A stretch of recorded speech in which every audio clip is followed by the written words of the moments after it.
Assalamu alaikum. A yau za mu yi wani ɗan guntun tutorial kan yadda ake haɗa Islamic Wallpapers kamar irin su Juma'at Mubarak, Ramadan Karim, Idukum bil Khair da sauransu dai duk wani dai Islamic Wallpapers haka. Yadda ake designing ɗinsu da waya ko kuma yadda ake designing ɗinsu da PixelLab kamar yadda muka sani. Kamar yadda na faɗa a tutorial ɗinmu na baya cewa ko da yaushe idan kana son designing wasu abubuwa to you need at least some pieces of PNG images. PNG images wasu pictures ne waɗanda ba su da background. Bari mu ba da misali. Kamar yadda ake gani yanzu misali a nan cikin PixelLab ne, so bari in ba da misalin PNG image. PNG image bai da background, so sanya shi ba zai kara background ko kuma ba zai kara abin da ke bayan shi ba. An gane abin da nake nufi. Kamar yanzu misali, wannan misali idan muka sa wannan, kun ga ba ta da background, ba ta kara wannan hoton ba. An gane abin da nake nufi, to wannan shi ake cewa PNG image. So akwai sites da yawa waɗanda za ka je ka iya downloading ɗinsu kamar irin su PNG3, Stick PNG da sauransu. Da farko dai mu za mu yi amfani da waɗanda muke da su available, wanda yake da buƙatan downloading yana iya zuwa png3.com ko kuma stickpng.com ko kuma waɗanda na yi amfani da su a nan. Za ka iya man magana a WhatsApp sai in tura maka su. Zan sanya number WhatsApp ɗina a bisa wannan tutorial ɗin kafin mu gama. So da farko za ka yi defining size dimension na wallpaper naka. Misali let's say kana son ta kasance portrait ko kuma landscape, wato ko ta computer haka ko kuma na waya ko kuma dai na wanda za ka iya sanya WhatsApp profile picture, so sai ka yi defining na dimension ɗin da kake so. Kamar misali mu yanzu nan let's say ina so in yi shi ya tsaya a let's say portrait, tsaye kenan daga tsaye yadda in na sanya shi a waya na zai cika wajen kuma ba zai yanke wani ɓangare ba. So sai in yi cropping ko kuma sai in yi resizing. Idan na yi resizing, width ina iya barin shi yadda yake. Wannan kuma ina iya maida shi let's say 2000. Ina iya maida shi kamar 2000. In na ga ya mun sai in bar shi yadda yake. To kun ga wannan shi portrait ne ko kuma portrait kenan. In na kwantar da shi a ƙasa kuma ya koma landscape kenan. So bayan nan sai ka defining na kala na background naka. So a nan shi kuma za ka taɓa nan ɗin dai still sai ka duba ga kalo sai ka taɓa. Wane kalo kake so ya kasance gashi sai ka zaɓa wanda kake so. To ni bari in sanya shi navy blue. Gashi mun sanya shi navy blue. So yanzu sai ka shiga sai ka fara importing na PNG images ɗin da kake so ka yi amfani da su. For instance, let's say ina so in yi amfani da Ramadan Mubarak. Ina so in taya 'yan uwa musulmi murnar shigowar watan Ramadan. So ina da Ramadan Karim here, shi ma PNG image ne kamar yadda ake gani. Sai in ɗora shi a nan.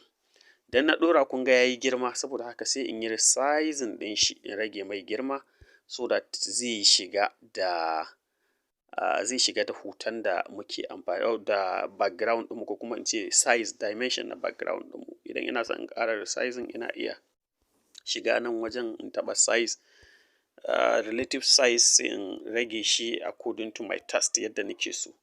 To wannan kenan sai in aje shi a tsakiya, wato sai in shiga ta nan sai in yi haka. So yanzu in ina so in ɗaga shi sama misali sai in shiga nan sai in ɗan ɗaga shi sama. So wannan kenan. Yanzu idan ina so in ƙara shigowa da wani PNG image ɗin kuma sai in koma gallery ɗina. Idan na shiga gallery sai in koma folder ɗin da na yi saving ɗin file ɗin da nake so in importing, sai in duba wane file ne nake so in shigo da shi. Misali let's say ina so in shigo da wannan. So kun ga wannan ba hoto ɗaya ba ne, hotuna ne da yawa ga su aka haɗe a waje ɗaya. So sai ka duba wane ne kake so ka yi amfani da shi. Let's say ina so in using da wannan. So sai in ɗauko shi haka, sai in yanko shi, gashi na yanko sai in shigo da shi. Gashi na shigo da shi. Kun ga shi ma ya yi yawa, saboda haka I need to resize it. So sai in yi resize according to the dimension. So bayan na yi resizing sai in aje shi inda nake so. To amma ya kamata in yi rotating ɗin shi. Ina buƙatar in yi rotating ɗin shi. Wannan ina yi ne saboda misali, kai in ka tashi in ka ga dama kai rotating, in ka ga dama kar kai rotating, kuma wannan duk ruwanka. Yawwa to wannan kenan. Sai in yi rotating ɗin shi, gashi na miƙar da shi ko kuma in ce na maida shi up aliyahu safilahu, wato upside down kenan. To bayan nan shi ma sai in aje shi a tsakiya. Inda za a shiga a aje shi tsakiya gashi. sai in ɗan sauke shi ƙasa, like this. So yanzu ya kamata wannan hilin kar a bar shi haka nan, ya kamata a sanya wani abu wanda zai zama ko kuma wanda zai zauna a wajen, so that filin ba zai zama blank ba. So shi kuma sai in yi amfani da text ɗina, especially idan kana da PixelLab ɗinka, ka tabbatar kana da Arabic icons, Arabic fonts. Idan baka da su, kana iya min magana sai in sanya maka su ta WhatsApp, ta yadda za ka iya customizing na fonts ɗinka, ta yadda za ka iya using Arabic fonts. Yanzu za ka sa text, idan ka shiga text sai ka shiga Ramadan. A cikin font ɗin da zan yi amfani da shi yana zaman U ne, sai in ba da space gefen shi da gefen shi, so that ba zai yi man cutting na hoto ba. Yau gashi na bada yadda nake so.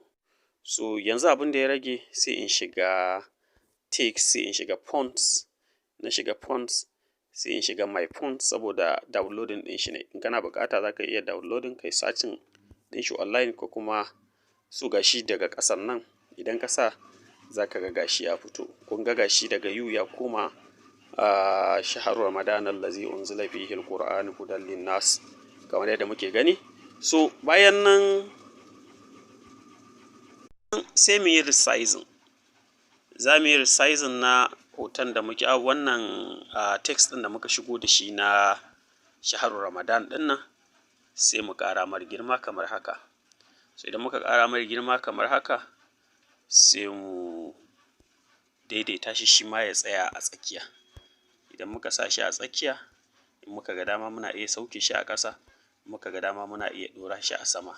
So muka ga dama muna iya ajiye shi a tsakiya, a center from ko ta ina, daga sama in ka taho ya zama na tsakiya, daga gefe kuma ya zauna tsakiya kenan. Sai mu mai haka. So yanzu yana tsakiya ne from all angles, yanzu tsakiya yake. So wannan a taƙaice kenan. In ka ga dama za ka iya ƙara duk wasu ƙare-ƙaren decoration, abin da zai ƙawata picture ɗinka. So za ka iya importing ka ƙara.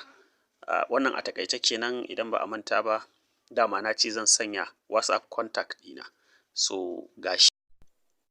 Yawwa to gashi kamar yadda ake gani, wannan shine WhatsApp contact nawa 0903483666. Idan kana buƙatar wani ƙarin bayani kan tutorials ɗin da muka yi a baya, ko wanda muke yi, ko wannan wanda muka yi yanzu, ko kuma wani wanda za mu yi nan gaba, kana neman ƙarin bayani ko wani taimako, you can contact me via WhatsApp. Amma kar a kira please, kar a kira, tuntuɓe ni kawai a WhatsApp. Thank you very much and have a nice day. Kar a manta a yi subscribing. Have a nice day.